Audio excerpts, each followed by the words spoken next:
Hey there, I'm Jack. Life was pretty darn good. Successful, married to a stunning lady named Miranda. But you know how these stories go, right? Hold on to your hats. My beautiful wife, Miranda, was a few years younger than me, clocking in at 47 but looking like a solid 35. She had this personality that could melt glaciers. Seriously, I've never met anyone as charming as her. She always knew how to say the right things, a real silver-tongued charmer. Conversation flowed like a river when she was around. To me, her personality was worth its weight in gold. Now let's talk about her job. She had a degree and was a certified public accountant, CPA, heading the accounting department at a massive downtown hospital. We're talking billions of dollars flowing through her office every year. The responsibility on her shoulders was staggering, and that meant late nights at work were par for the course. I got it, you know? It came with the territory, and I never once gave her grief about it. Supportive partner, that's me. Funny thing is, we met back in college. She was just starting out, and I was there, grabbing a couple of courses to snag my real estate license. Love? Yep. It hit me like a freight train. But I never pried into her life before we crossed paths. Wasn't important. We dated exclusively for nearly a year, and then, bam, a ring and a marriage proposal changed everything. So, Miranda and I tied the knot in a beautiful wedding and had an epic honeymoon. Life was peachy. But when we got back from our honeymoon, Miranda had big plans for her degree. Sure, it took a bit longer to graduate thanks to the arrival of our two incredible kids. Meanwhile, I was raking in the dough, and we even hired a nanny to help Miranda finish her degree. She did just that and got snapped up by a major accounting firm in Dallas right away. Our trusty nanny stuck around until the kiddos hit school age. She busted her tail and kept climbing the career ladder, headhunted by another accounting firm, then poached by the hospital. It felt like she was getting promoted every other year until she became the big boss in the accounting department. That was a good 5 years back, and she's been loving it since.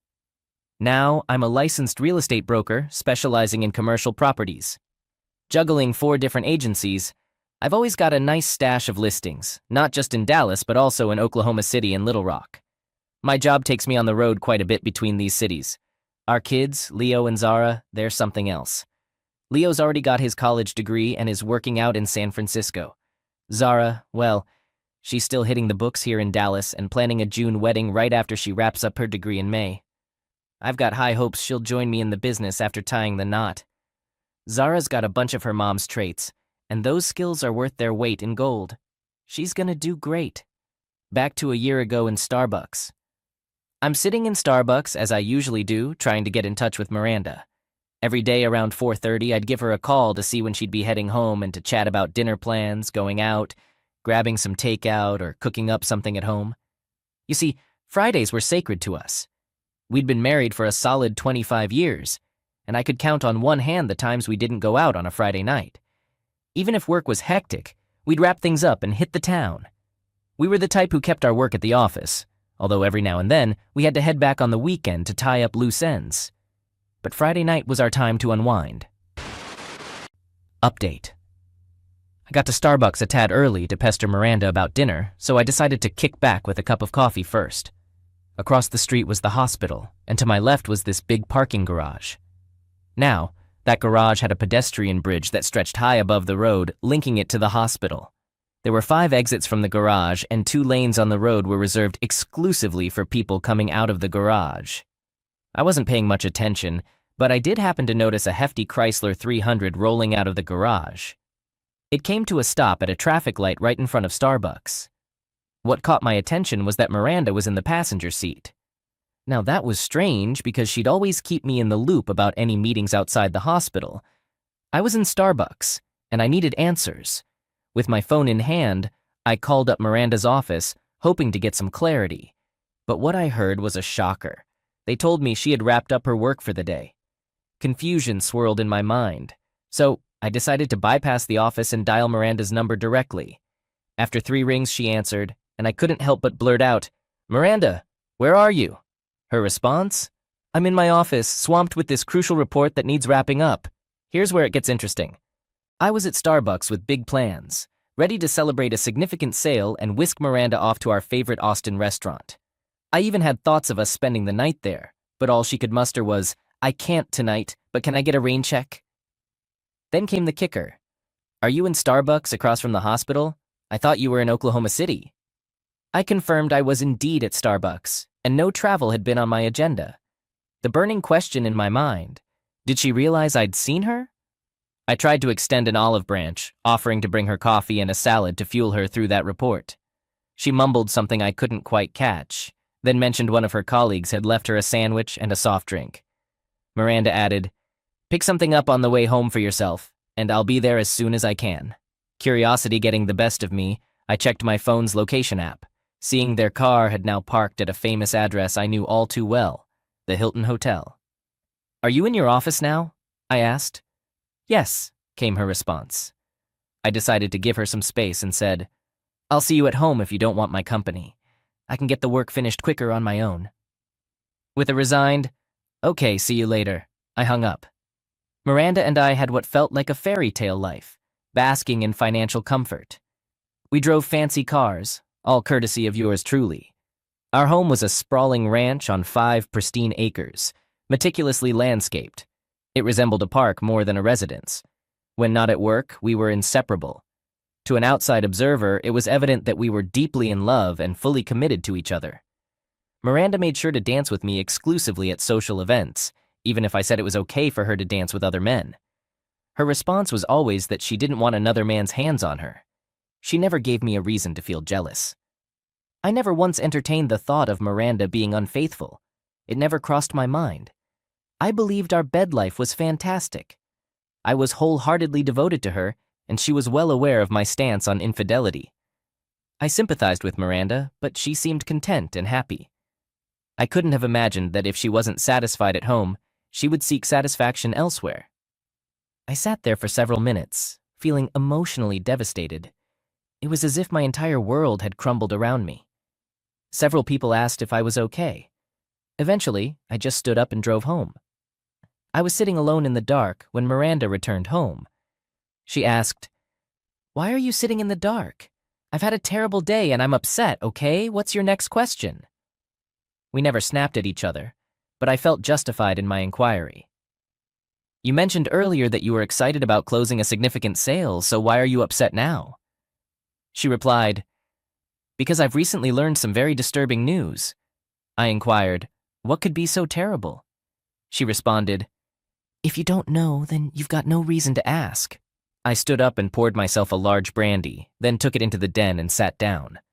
I skipped dinner so the brandy hit me quickly. I remained in the den for about 30 minutes before getting up and heading to the guest bedroom to sleep. I spent the night tossing and turning, unable to shake the impact of what she had done to our marriage. And then I wondered if this might not have been the first time. How long had she been deceiving me? One thing was certain. I wouldn't tolerate being made a fool of. Eventually, I rose from a troubled night of little sleep. After a quick shower, I stumbled into the kitchen in search of coffee.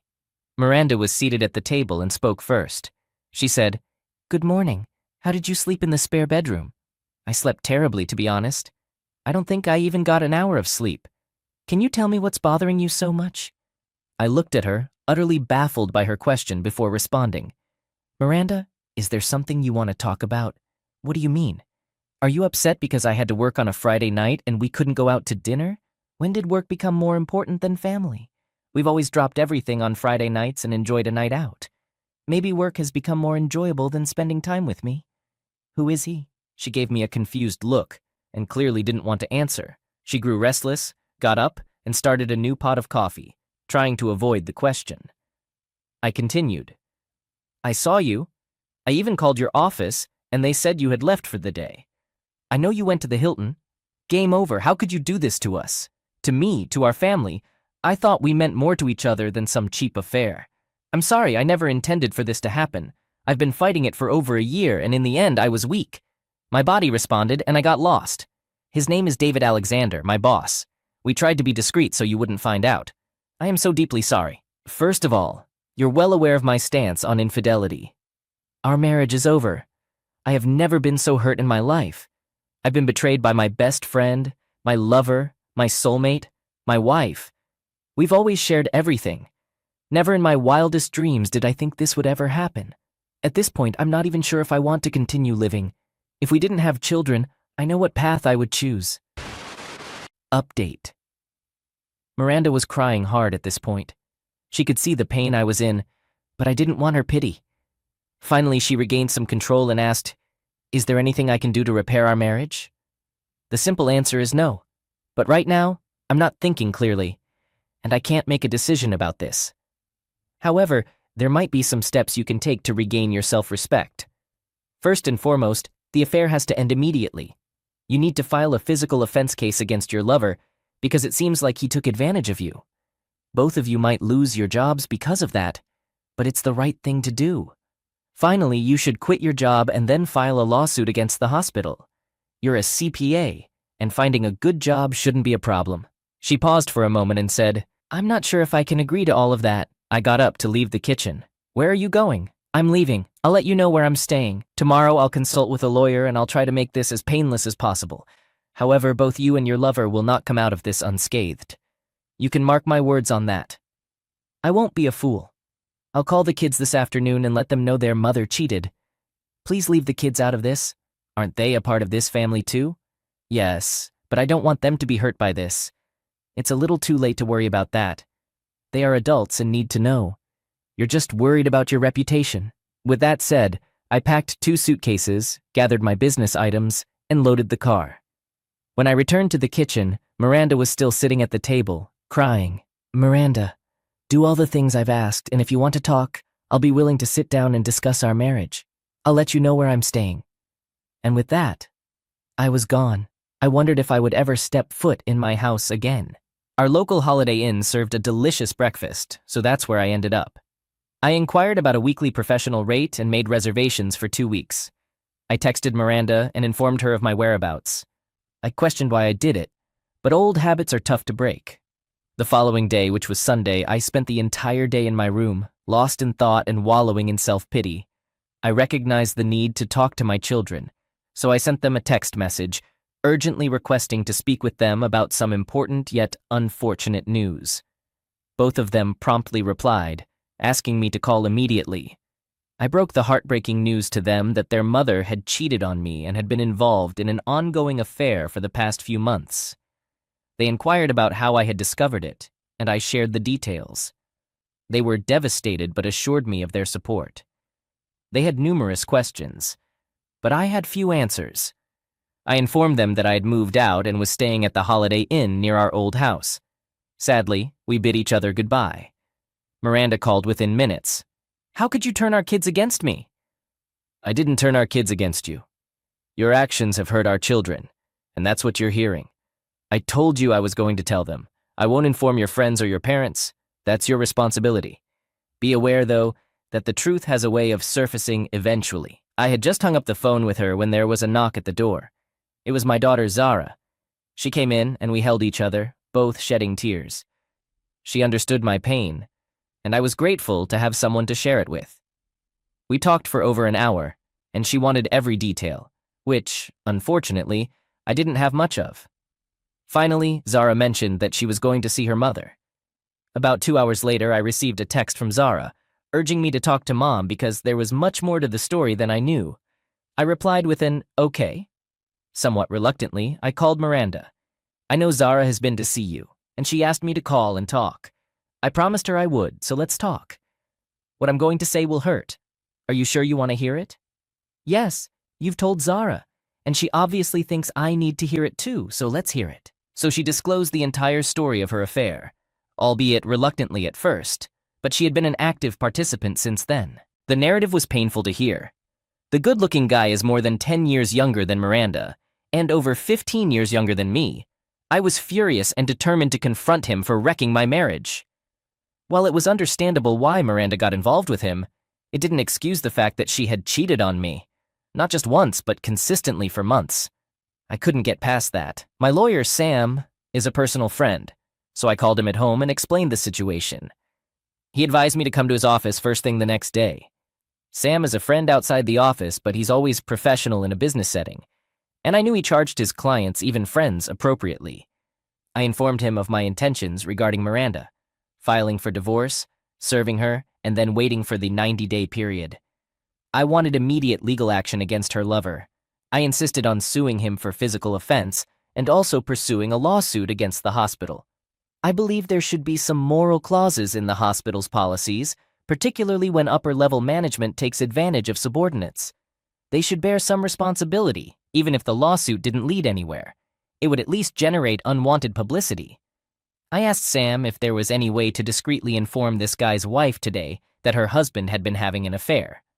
Sam, the clever lawyer that he is, phoned David Alexander's home and spoke to the wife, posing as an accountant from the Hilton. He inquired about several credit card charges over the past 3 months and explained that there was a corporate rate that could save David a lot of money in the future. David's wife took about 10 seconds to grasp the situation. I'm sure she would be furious with him as well. An hour later, I received a phone call from Miranda. "Why have you already brought disgrace to David's family? Are you at work? Have you accepted any of my proposals?" I replied, "Yes, I'm at work, and I'm still considering your proposals." That was the wrong answer. I had already consulted with Sam, and I had asked him to delay the divorce paperwork until I saw your response. Now I know. I hope you have a great life. Without waiting for a response, I hung up the phone, feeling hollow. My last hope for some form of redemption had disappeared. Miranda wasn't willing to consider any of the options I had suggested. I called Sam and instructed him to serve Miranda and proceed with the divorce as swiftly as possible.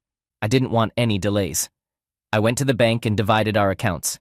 We had always shared a joint account where our paychecks went. We never separated our finances into his and hers. I divided everything evenly, opened a new account in my name only, and ordered new credit cards. I informed my workplace and had my accounts transferred to one of the other brokers. I also took 30 days of vacation. I needed a break to clear my head, so I decided to go to Jamaica. Update. Sam acted swiftly. The next day, Miranda was served and charged with adultery. David Alexander was sued, as was the hospital. I wasn't entirely sure if I had a valid case against Alexander or the hospital, but it provided some satisfaction. I didn't anticipate Miranda objecting or contesting the divorce. I informed everyone who needed to know that I would be away for the next 30 days. I wasn't certain if I would have access to email or cell phone signal. I purchased some beachwear and a good pair of running shoes and left abruptly. I felt like I was running away, but then I questioned what I was fleeing from. A cheating wife? Jamaica turned out to be enjoyable. I wanted to stay active, so I ran on the beach every morning. Initially, I could only manage short distances, but within 2 weeks, I was running 3 miles. I shed excess weight and became a sun-kissed beachgoer, relishing every moment. I even looked into the real estate market and found that property was surprisingly affordable compared to the prices I had seen. I envisioned retiring at the early age of 53. Even after dividing our accounts, I still had a substantial amount of money with no outstanding bills. The family house would also bring in money when it was sold. After careful consideration, I put a deposit down on a 2-bedroom beachfront bungalow. It was conveniently close to shops, restaurants, and bars. This change allowed me to disconnect from the world, a welcome break for someone accustomed to constant stress. I knew I had to return to Dallas to handle the legal proceedings. I didn't hold high expectations for the lawsuits, but I needed to check in and see what was happening. Closing bank accounts, transferring money, and visiting my kids were on my agenda, especially since Zara's wedding was approaching. I reached out to Zara and she picked up on the first ring. "Dad, it's so great to hear from you. Where have you been?" I replied, "I've become a beach bum, and that's my new calling. Anyway, I'm back for your wedding. Is everything going as planned?" Zara assured me, "Yes, it's still scheduled for a week from Saturday and all is set. Mom has been a tremendous help since she quit her job." This caught my attention. "Mom quit?" Zara explained. "Dad, she resigned that first Tuesday afternoon after you left, and she sued that guy and the hospital on Wednesday. If she could have found a suitable lawyer, she would have done it on Monday." I started to feel uneasy. "Why didn't she inform me?" Zara responded. "Dad, where have you been? Did you have cell phone or email access? She tried so many times to reach you, and we eventually gave up." I didn't really know how to reply. I began with, "No, there was no cell phone reception or email where I was. In fact, I've only just turned on my cell phone for the first time. I see there are numerous texts and emails waiting. Mom has also been seeing a counselor twice a week for the past month. She's made a sincere effort to regain her former self. I've spent most of my time with her. She's a wreck and desperately needs someone with her." I acknowledged her words, but affirmed that my marriage with her mom was history. I'm not certain I can ever trust her again, especially since she had the best act ever with her lover. Why would she want to return to me when what I can offer is good for me but ordinary for her? Mom loves you, and I don't think the physical aspect is an issue anymore. I'll talk to your mom, maybe today, but I'm not making any promises. I believe our marriage is beyond repair, but I assure you we'll be a couple for your wedding. I don't want anything to spoil my child's big day. After the phone call, I visited Sam's office to check on the progress of our legal actions. The divorce was proceeding, and the judge would finalize it within 30 days. The two other legal cases were more complicated. David Alexander had lost his job and had a divorce action pending against him as well. His life had taken a significant hit. The hospital was denying any responsibility. Sam mentioned that Miranda had cases against both of them, and he believed her chances were better than ours. I decided to drop our case against Alexander, but keep the hospital case open to see how they would respond. The initial hearing was scheduled in 2 weeks. From Sam's office, I headed to my own. I informed the office manager about my retirement plans and that I wouldn't be returning. I wasn't wealthy, but living in Jamaica was affordable, and I could manage on a budget for quite some time. Plus, we still had the proceeds from selling our house. I needed to discuss this with Miranda because she was still living in the house. So for the first time in several weeks, I found myself pulling up to my house. The last time I was here, I wasn't sure about returning. Miranda opened the front door before I could step out of the car. "Hello, Jack. You look fantastic and so tan. You've also lost weight." I replied, "Yes, the last 4 weeks have been good to me. My old clothes don't fit me anymore." We settled in the kitchen, and Miranda brewed a fresh pot of coffee. "We have a lot to discuss, and I'm not sure where to begin. You know our divorce will be finalized in 30 days. We'll need to divide the property, including the house. What would you like to do with the house?" Miranda replied, "I haven't really thought that far. I suppose we could sell it, although I hate to let it go. It's been our home since we got married. Would you like to buy my share and stay here?" "No. The house is too large for just one person, and it holds too many memories, mostly good ones. I can't stay here, so I guess we should list it. Do you know any good real estate agents?" Miranda said, "I'm sure I can find a realtor, but I can't sell our home because I've just submitted my retirement paperwork. After Zara's wedding, I'm going back to Jamaica to live. I feel at home there, with no cell phone or email connections. It's a completely disconnected life, and I love it. I've been able to exercise daily, eat well, and not only get fit, but also shed all the weight I've been trying to lose for so long. Those are my plans. What about yours?" "I don't have any plans. I'm just taking it day by day, trying to move past how I ruined our marriage. I'll be okay. Find an apartment near Zara and eventually return to work. I'm not rushing back, but someday I'll run out of my share of our money. How can you afford to retire?" I explained, "Living in Jamaica is inexpensive. It's a simple life, and I don't need all the luxuries we have here. I can live there without touching my savings or selling stocks. I'll be fine. This house should sell for $1 million, so we'll have that to share too. Have you seen Zara?" Miranda replied, "No, but I spoke to her on the phone for nearly an hour this morning, and I made her a promise that I hope you'll help me keep. I assured Zara that we would attend her wedding together. I want nothing to mar her special day. Do you know when Leo's flying in for the wedding? He's arriving next Wednesday, and I had planned to meet him at DFW unless you'd like to. I thought it would be nice if he stayed here at the house. I'd like to accompany you to the airport to welcome Leo. It's been over a year since we've seen him, and maybe we should greet him together. I'd appreciate that. This house is quite large. Would you like to stay here as well? It'd be nice to have everyone under one roof again, especially since we're hosting the reception here after the wedding. The big marquee will be set up on Monday, and the caterers have all the food and drinks ready." That's how it unfolded. Miranda and I seemed to reconnect just like before the affair. We could talk without getting angry and communicated rationally.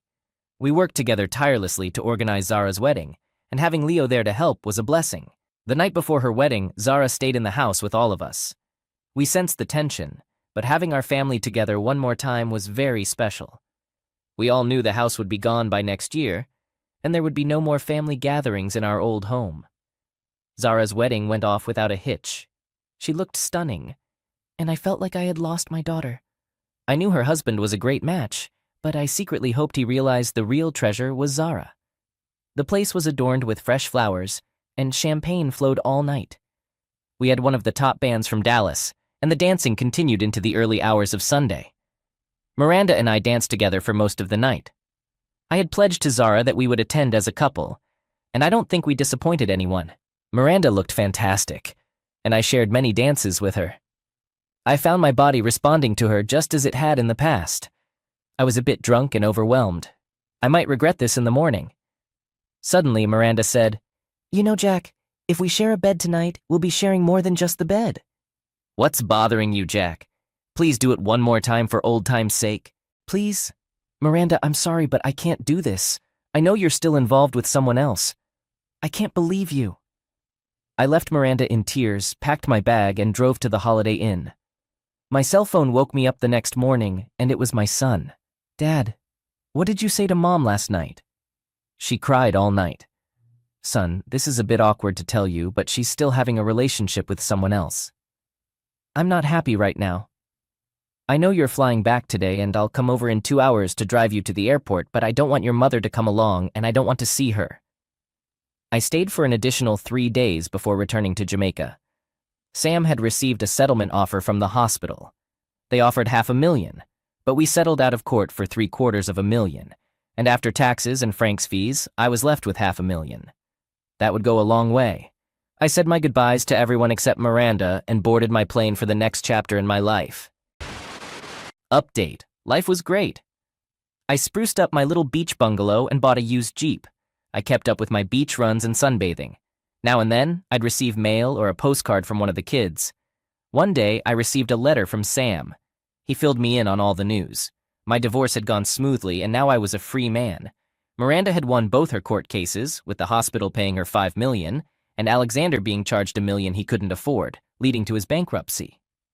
Good for Miranda. She was financially set for life and wouldn't have to worry about money. Sam also mentioned that the house was sold, and most of the furniture was put in storage. There was no word about where or how Miranda was living, not that I really cared. She had hurt me once, and I wasn't going through that again. I heard from Zara about once a month, and she always teasingly called me a fool and assured me that Mom was doing fine, telling me not to worry. I couldn't help but worry that Zara had given up on me. Leah wasn't the best at staying in touch, but I wasn't concerned because he had a busy social life. Several wonderful months passed, and gradually I began feeling like a human again, and started desiring the company of a lovely woman. Just a few miles away were the main commercial areas of the island, where many resorts made the island famous. Quite a few middle-aged women came to these resorts for various reasons. The resorts hosted dances 3 or 4 times a week, and it was rare that I couldn't find a nice-looking woman to chat with. This usually involved lots of dancing and wine. That's how I met Dolly. She was petite, around 5'2", with brown hair and striking deep blue eyes. Dolly worked as an investment broker and needed a break from the stock market's stress and the daily grind of making money for people. We danced the night away and enjoyed plenty of wine. The music was still playing when she suggested we step outside for some fresh air. We strolled down to the beach, and she suddenly kissed me. We talked, and I found out she was staying at the resort for a month. I proposed showing her around the island, and naturally we ended up back at my bungalow. She was very open about her desires and didn't hesitate to mention that she had a lot of partners in her life. Dolly, despite being 38, had never been married or had kids and hadn't found the right person yet. She wasn't certain about having children, but definitely wanted to meet the right partner and settle down eventually. Dolly spent the entire month with me in my bungalow, only returning to the resort to fetch more clothes. I've never connected with anyone the way I did with Dolly. We never explicitly said, "I love you," but there was an unspoken understanding that conveyed that message without us having to utter the words. As her 30-day vacation was coming to an end, neither of us wanted to spoil the mood by discussing what would happen when she left. The night before Dolly was set to depart, we moved her back to her room at the resort. There was a dance that night, as was customary before a large group left. Naturally, we attended, given our shared love for dancing. Things were heating up on the dance floor when I spotted her across the room. She was in a booth and getting intimate with someone. Dolly immediately sensed something was wrong and asked me about it. I simply mentioned that I had seen my ex across the room engaging in inappropriate behavior with her boyfriend, whom I thought had disappeared long ago. I told Dolly that I had to say something to them, so we approached their booth. "Miranda, it seems my suspicions were right, and you never stopped seeing this guy," I said. Miranda pushed David away and began straightening her dress. "What are you doing here?" she asked. "I live here, have you forgotten? You told me your affair was over and that you never wanted to see this guy again. What's going on? Were those all lies?" David got out of the booth and tried to confront me. "You're divorced now, so who Miranda sees and what she does is none of your concern. Although I'll admit that we never stopped sleeping together." "Yes, I suspected as much," I replied. "However, I don't appreciate being lied to and deceived. My ex-wife has been doing that. We were once in love and would have never lied to each other. I can only blame you for changing the woman I loved. Your actions broke up both our marriages, and the word jerk doesn't begin to describe the unhappiness you've caused." I should have seen it coming, but didn't. He held me up with one hand and continued with his threats. I dropped to the floor. At that point, the bouncers swarmed our table, and Dolly explained how this man had attacked me. There were several witnesses to the incident. An ambulance was called, and I was rushed to the hospital. I was unconscious. The following morning, after regaining my senses, the police interviewed me. They asked if I wanted to press charges, and naturally I said yes. Dolly was there, holding my hand, and she had been with me throughout the night. The past 30 days have been the most unforgettable and joyful time of my life. I've never had so much fun and felt so comfortable with anyone before. I have to admit, I've fallen in love with you. Please stay with me. Don't go back to work and your old life. I'm not wealthy, but we'd have enough for a comfortable life without ever having to work again. I love you, but I need some time to think about giving everything up. Part of me immediately says yes, but there are some loose ends I need closure on before making that commitment. Can you understand? Take as much time as you need. You know where I live." Dolly kissed me and left as she had a plane to catch. It felt like the second love of my life had just walked away from me. I stayed in the hospital for 2 days. I heard that Alexander was out on bail but might be facing jail time. I packed a small suitcase and returned to Dallas to see my lawyer. Sam was happy to see me, but shocked to see the state I was in. "Jack, what brings you back to civilization?" he asked. "I need legal advice. Do you remember that I received a small settlement from the hospital?" "Yes, it was for $750,000. Why?" "Well, I was wondering if, since Miranda and I were still technically married, she's entitled to half of that under the community property law." "Yes, technically she is, but her settlement was for $5 million. Why would she want half of yours?" "I don't know if she's interested or not in my settlement, but I want half of her payment. I was perfectly fine with her having it because I thought she had ended her affair with her ex-boss and agreed to all my conditions. However, I've recently found out that she didn't stop seeing him, even after we separated and before the divorce. In fact, she's still seeing him." I informed Sam of her whereabouts, and that same afternoon, he hopped on a plane to Jamaica and hand-delivered the legal documents to Miranda. He later reported that she had already spent a significant chunk of her settlement money. She reluctantly wrote the check. I stayed with Zara and her husband and shared with her what I had uncovered. Zara admitted she had suspicions, but Mom had denied any involvement with David. I asked if she was certain Mom was going to the counselor and not to see her lover. Zara wasn't sure. Sam returned the next day with some good news. Miranda had reluctantly agreed to split the money, minus her share of my settlement. I headed back to Jamaica, and upon arriving at my bungalow, I found Dolly sitting on my patio. She said, "If you can stand having me around, I'm here to stay. If you'd have me, would you do me the honor of marrying me?" Without any hesitation, I said yes. Update. Dolly and I tied the knot, with some of her friends in attendance. Life was great. Miranda, having spent a good portion of her settlement money, had to return to work and couldn't establish a lasting relationship. As for David Alexander, he spent a year behind bars and faced a grim future upon his release, being a felon, bankrupt, and divorced.